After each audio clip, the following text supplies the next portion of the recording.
We are getting an e02 message on our saluspa and it keeps shutting off. We replaced filters. Who makes the appliance or part you're working with? How old is it? Sakuspa portable hot tub 2 years old. How long has this been going on with your hot tub? What have you tried so far? Been going on for a month. We changed filters.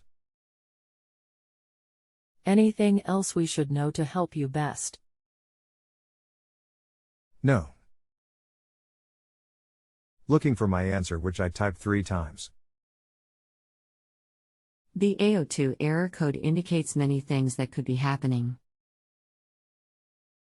I'm going to attach a troubleshooting sheet so you have this for future reference as well. Since you have changed the filters, you know it's not that. It may be a water sensor issue. This spa has one general code for all these issues.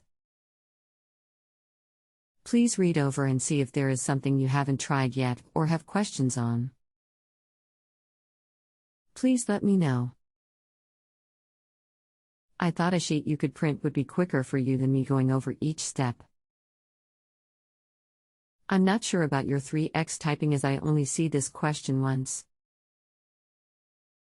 I will mention to administrators. If you have a home improvement or appliance question and want to chat with an expert now, visit justanswer.com/ythi.